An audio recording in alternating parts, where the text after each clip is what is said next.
the organizers and the QIP committee that they actually merged these talks because they're actually very similar, what we did.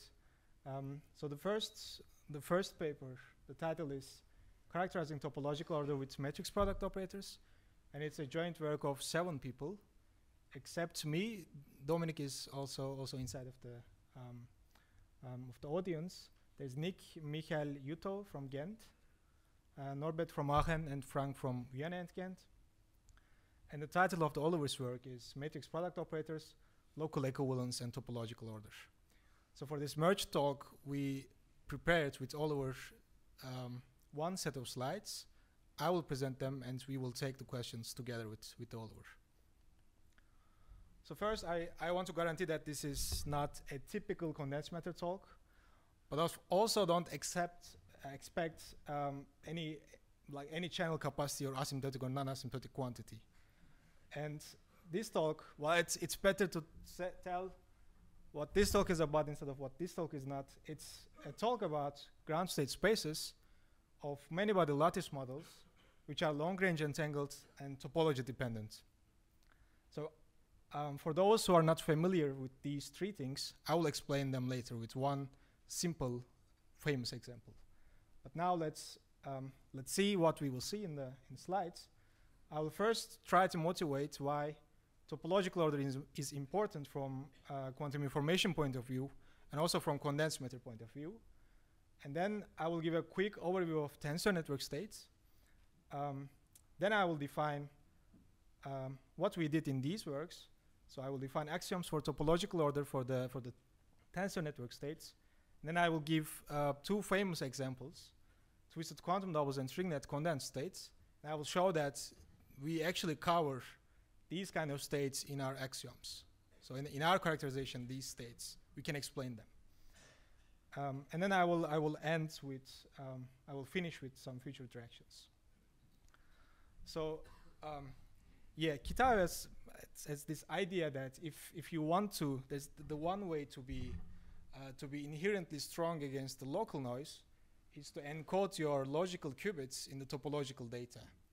And also, if you somehow choose your physical system and you're encoding in such a way that any non-trivial operation in your code space should also be topologically non-trivial, then for a local noise, I mean the probability that a local noise can do something non-trivial in your logical qubit is exponentially small with the system size. And he also gave an example, which is famously called Toric code. And the Toric code has 2 qubits, so you can encode 2 logical qubits on the torus. And he also gave these non-trivial operations, so these are called Wilson loops, and these acts non-trivial on your logical qubits. So this is somehow the motivation for the quantum information people. But actually, there's a broader and probably a more important motivation of this topological order, and it's so in condensed matter or in general in physics it's called the concept of emergence. So that the question is very simple. You have elementary particles, electrons, protons, and so on, and you also know how they interact with fundamental forces. But of course, only these. I mean, it's not obvious to understand how diversity emerges from these elementary parts. And the answer is that, I mean, the most important thing is not the elementary constituents, but the most important thing is how these elementary parts are ordered in your system. And different kind of orders will give you different kind of phases of matter. And that's why people are talking phases of matter. So it's really how your elementary parts are ordered in different manners. So let's look at some examples. And I'm always talking about 0 temperature case. For classical systems, there's nothing at 0 temperature. Everything is frozen. For quantum systems, well, there are systems which you can distinguish with local order parameters. As an example, think about spin up state. It has a local magnetization density. And also think about up, down, up, down, up, down state. The local the magnetization density of this state is 0. So there is a local order parameter named the magnetization, which helps you to distinguish between these two different kind of states. These two different states are different phases of matter, which has local order parameters. For a long time, people thought that this is the whole story for the phases of matter. But 25, 30 years ago, people actually found systems which are totally indistinguishable locally, but when you look at them globally, they're actually different phases. There's no way to go from one kind of state to another kind to the other state without a phase transition. Although there's no local parameter, there's still non-local order parameters which depends on topology-dependent properties. So as you see, I mean, somehow the Kitai realized that this local indistinguishable and this topology-dependent properties of these physical systems can actually be used for quantum error correcting codes. Yeah, let's state what we are interested in again. So we will look at ground states of many-body lattice models, which are long-range entangled and topology-dependent. Let's give the famous example. So let's think about the square lattice, and we put the quantum degrees of freedom, spin 0 or 1, like label 0 or 1 on the edges of the system.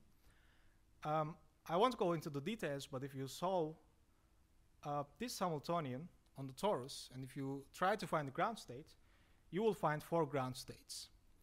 All of these ground states are equal weight superpositions of closed loops of label 1s. But the first ground state is the superposition of even number of L1 type loops and even number of L2 type loops. The second ground state is even number of L1 type loops and odd number of L2 type loops, and so on. So in total, you have 4 ground states, which are, there's no way that you can distinguish these states locally, because there's no way that you can understand whether you have even or odd number of L1 type or L2 type loop if you look at the system locally or just partially. So with this example, I hope it's clear that what a many-body lattice model is and what's local indistinguishable and topology-dependent ground states. Now I want to talk about long-range entanglement. Why this state is called long-range entangled. So let's think that we partition our system, our ground states, into 2 parts, the part A and part B, and we know that the ground states are formed, so they're linear superpositions of closed loops of type 1. This means that if you think a reduced density matrix of any closed region, the number of ones passing through the boundary should be even. Well, you can count it, it will be even. And this, by actually putting this condition, you actually cut half of your Hilbert space. And you say that in your reduced density matrix, this even subspace is allowed, and odd subspace, this reduced density matrix doesn't contain any configuration with number of ones passing through the boundary odd. And this is certainly a sign of long-range entanglement, because there's no way to understand whether I give you a ground state or not without having the whole information of the boundary. So in order to check whether the number of ones passing through the boundary is even or not, you have to have all the boundary. And this gives a correction to the entanglement entropy, or the von Neumann entropy of the reduced density matrix, which is called topological entanglement entropy. And the essence of this is long-range entanglement, which actually arises from the fact that you cut half of your Hilbert space by this condition. Yeah, so now our aim is to understand topological order from tensor network point of view. And in order to do that, I will first introduce tensor networks. Let's start with maximally entangled states between each nearest neighbors. So I put this W state, and these are called virtual spaces for now. So it will be clear why I call them virtual space. And we have this product state, psi prime, which is the product state of these maximally entangled states, and there's an operator such that this psi prime is the ground state of this H prime. It's a very trivial operator. It just projects out this W states. So for now, this is just a product state, which is a bit boring. If we make this more interesting, we just insert a linear map at every side, this A, which maps virtual Hilbert space to physical Hilbert space. And we map our state, our product state, to the tensor network state by this map. And now there's an operator which is called parent Hamiltonian, such that this psi is the ground state of this H, simply because these A's cancel each other, and this W tensor N is the ground state of H prime. So now from now on, as a convention, I choose that whenever you see an intersection of black lines, there sits a local tensor A. And let's summarize what this tensor network is about. We saw that there are virtual spaces, and there are also physical spaces. But the point is that at the end, you don't have anything virtual. You have a physical state, but the point is that you give a description of the global state in terms of only one local tensor A, and this local tensor A extends to physical space to virtual space. And the approach that you actually follow in this topic is totally different from what we saw in the physics courses till now, because in a normal physics course, you first start from a local Hamiltonian or just from a Hamiltonian, and then you find the ground states and eigenvalues, eigenstates. But here you first start with the local tensor, you find the state, and from this state, there's a Hamiltonian such that it's the ground state. So there are also other properties, but I'll just skip them because it's not so relevant to our topic. So our aim is to put some axioms on the local tensor such that topological order emerges. We also, another aim is just to explain non-RG fixed points of these topological ordered. It's a bit technical point, just don't mind it. And of course, the grand aim is to find new topological ordered models. And the concepts that we introduced are MPO injectivity and pulling through. Let's start with MPO injectivity. It says that the local tensor, as I said, you only have the physical index of the local tensor. But this physical index, actually from this physical index, it's possible to access some subspace of the virtual space, virtual Hilbert space. And we say that there exists a pseudo-universe A plus such that when you take this, when you concatenate it with the local tensor, you actually access the local virtual Hilbert space, like this subspace of the whole local virtual Hilbert space. And these, we say, are determined, these can be expressible by matrix product operators. So at the intersection of every black and red line, there is a four-leg tensor. There sits a four-leg tensor. And we say that this subspace can be expressible in this way.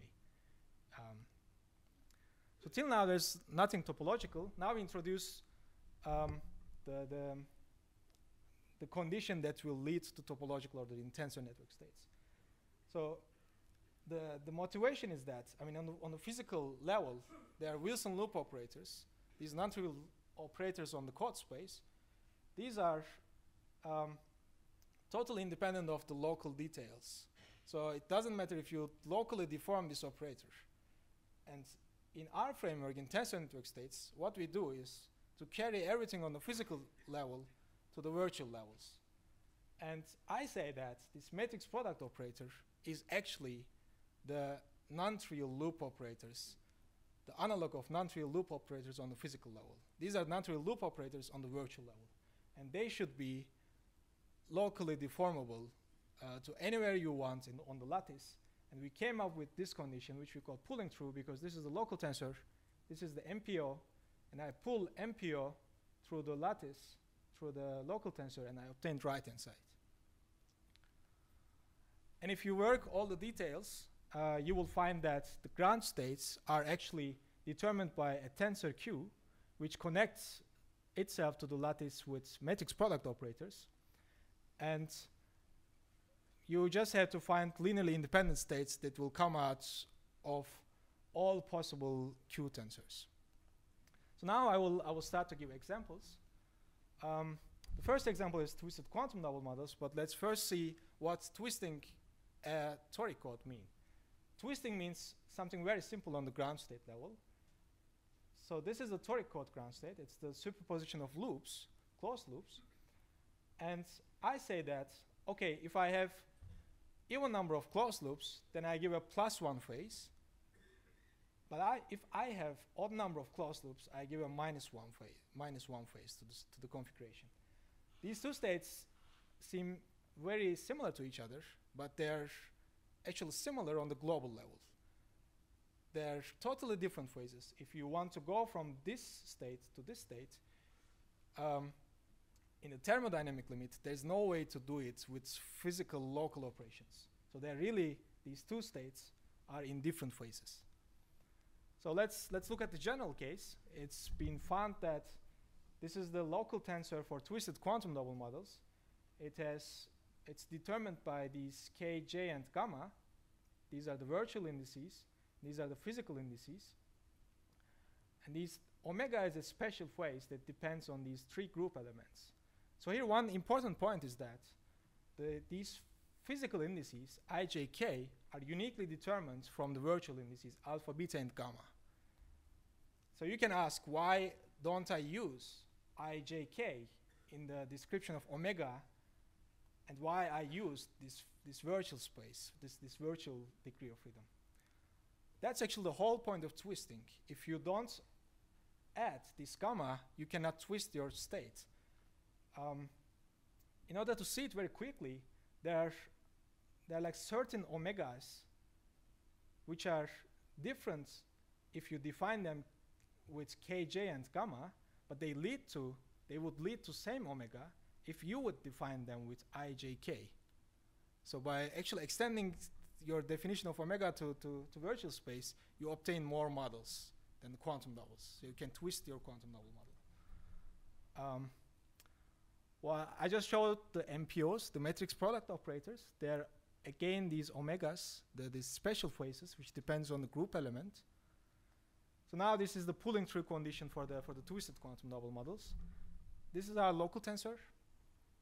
This is the matrix product operator. Now I pull this matrix product operator through the local tensor, and I obtain right-hand side. So this is left-hand side is MPO is in the bottom of the tensor, local tensor, and now the right-hand side is the pulled through version. And that's why these omegas, these phases are special. If you use an arbitrary omega, you won't obtain a topologically ordered model. You obtain a topologically ordered model if and only if this omega satisfies this condition. So now let's move on to a more general model, which is called stringlet models. I will first define it, how it's defined originally. They have in their mind that they also want to characterize topologically ordered states, and they say that in my lattice I have local degrees of freedom, which they show with these letters I, j, k, l, m, n. And they say that they can fuse, like I, m fuses to n, and they can split. N splits to l and j. And they say that while my ground state is topologically ordered, so it shouldn't matter if I deform my strings locally, and it should also be free for us to create and annihilate free loops. And there's one additional local rule which gives the essence of the model. It's called the G symbol, and it's crucial to obtain finite number of ground states. And it says that, well, if I say that, if we know that there's I, L, J, M, there's 4 indices are coming, and they will scatter in some way. They say that there are 2 ways of this. One way is I and M fuse to N, and N splits to L and J. But the other way is M and L fuse to K, and K splits to I and J. And while in the ground state, the amplitudes of these configurations are connected to each other by this G symbol. Now, these G symbols are not totally arbitrary. They have to satisfy Pentagon equation.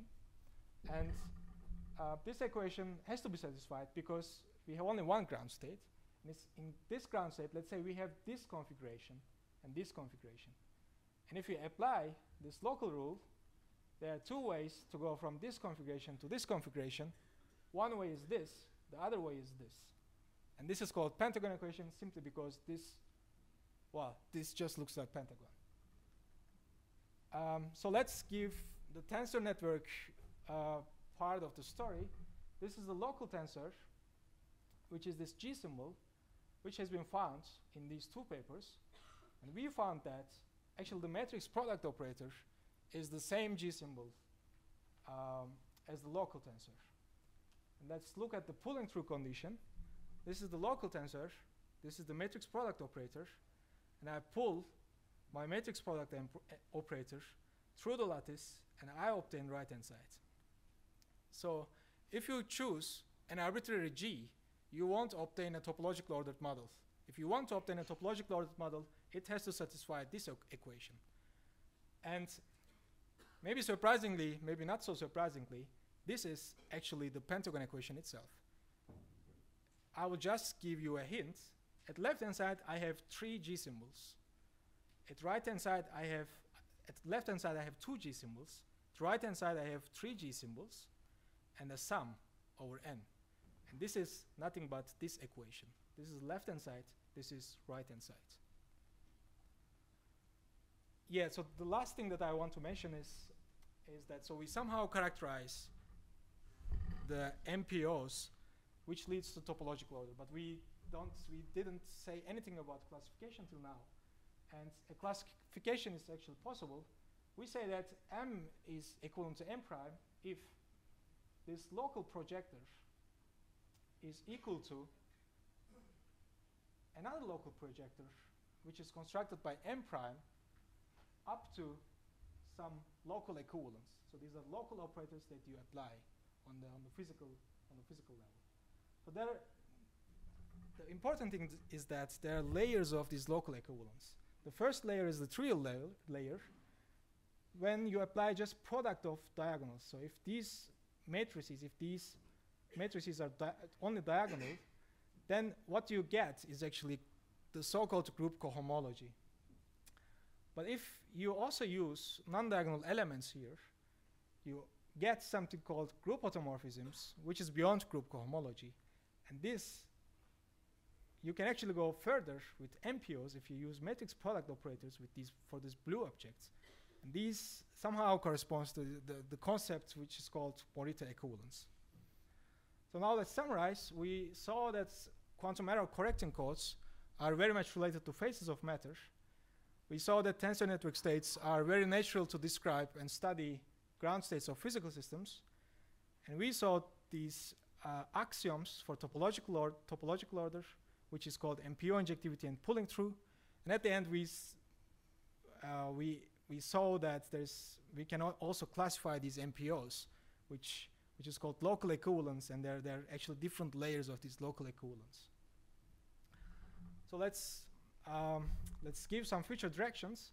Of course, we want to obtain a classification on the physical level as well. Like we want to find excitations, and we want to understand topological phase transitions from this framework. Actually, this is possible. I'm just telling this for those who knows the topic. It's easier to give string tension and look at anion condensation, and it's actually been looked in this paper. And of course, it's also very interesting to trying to find new models in 2D, axioms generalized to higher dimensions, and it's certainly very interesting to try to understand fractal codes. There's also other topic, which is somehow there's a duality in these tensor network states. These SPT states they can be mapped to topological phases, topological ordered models with a process called gauging, which also has been examined in this paper. So for details, please look at these papers. And as the last thing, I want to announce a workshop, which is in Ghent. It will be in June 1st and 5th. It will be about MPS, PEPS, MIRA, all the theoretical and numerical aspects of these. And if you want to attend, please just check this website. Thanks.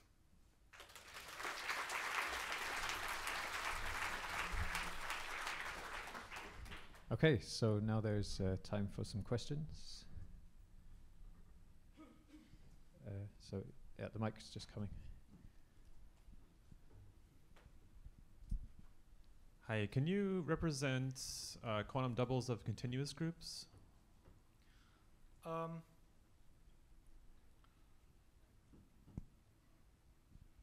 mean, if you actually use,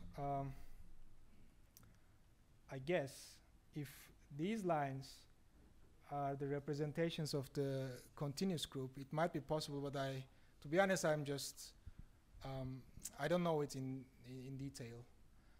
It should depend on the group that you're working on. If the irreducible representations are finite, well, actually the string nets, they actually use irreducible representations of the groups. So for nice groups, it should be possible. And it's already in string nets for nice groups. But I cannot say if you come up with a very crazy group. So Thanks. Okay, there's a question at the front. Steve. So if you generalize these rules to higher dimensions, do you have any sense if they might be useful for describing these models by Kapustin that seem to go beyond the group cohomology classifications? yes, it's actually possible. And there are actually the higher concepts, which is more general than like higher category theory and these kind of things. This might be possible, but to be honest, I don't know the very details of the Kapustin, what Kapustin did. Yeah, neither do I, and I'm hoping that MPOs can be used to help me understand that paper. To be personally, I certainly think that it's possible. Yeah. I have more of a technical question, maybe. Oh. So, yeah, maybe Sorry, about the still previous give a question. comment to Steve. I think you might perhaps have to use like two-dimensional analoga of MPOs. Like you have to go like one dimension up, like PEPOs, something like that. So, my question is, so at the very beginning, when you apply this pseudo inverse A plus, and you go back to you obtain these M tensors. So my first question is it obvious that they can be translational invariant, that you can have the same things all over the place? And then, so maybe it kind of, it's a bunch of questions actually what I have there. So, Okay. and they are in fact positive semi-definite, and even more, they are a projector, right, you said? And Yes. it's not obvious to me that, well, it's generally not easy to find such a representation, right, of such projectors. And even worse, I mean, when you pull it through, do you have a guarantee that these things will be positive semi-definite and remain projectors, you know, for whatever length of this loop that you will have in there? Oh, yeah, I mean, maybe if I start from the last, if you study the axioms, from these axioms you can actually derive. Okay, there's actually one more. It's not obvious that you can extend this loop to arbitrarily large lengths. You can do it if one more axiom is satisfied. So one more axiom that I didn't show you is satisfied. Then it's clear that you can extend this loop of MPOs to larger lengths. And it still stays positive semi-definite, and it still stays as projector. But this one more axiom should also be satisfied. But I mean, it's even an open problem, like what kind of M's would be the right ones to use right here? It's not obvious. I mean, it hasn't been characterized as far as I know. Like which local tensors you need to put in there so that that object is positive semi-definite. Oh, so do we talk about A or M now? I'm talking about this step that you're doing here, and I'm just wondering how you actually do it, or how. Are you just saying there will exist some M such that this is true? Oh, actually, I mean, the whole point, well, yeah, we actually don't start with the local tensor A. Oh, you do not? The thing No? is that sorry that it appears in the slides like this, maybe also in the paper, but it's the point is that you actually first has to find you have to find M's which satisfies these axioms, this pulling through and so on. Yeah. And at the end, after you find the M, well, you just put a local tensor A. I see. So the whole But the do you main have any constructive example of that? Because as I said, it's really not easy to, even before the Well- pulling through conditions. yes. Or okay, or maybe because it's a projector, it's somewhat easier. Maybe, but in general, it's definitely not easy. Yeah, I mean, if you want to, if you don't, okay. So we have examples, twisted quantum doubles and string nets, and they were already known examples. And if you attempt to find a new example from the beginning, just if you close your ears and eyes to everything that you know, I agree that it's not easy. Yeah. Also not obvious to me. I mean. Okay, so I think we should finish the questions there. So we should just thank all of the speakers from the whole morning again. And before you all go to lunch, there is a quick announcement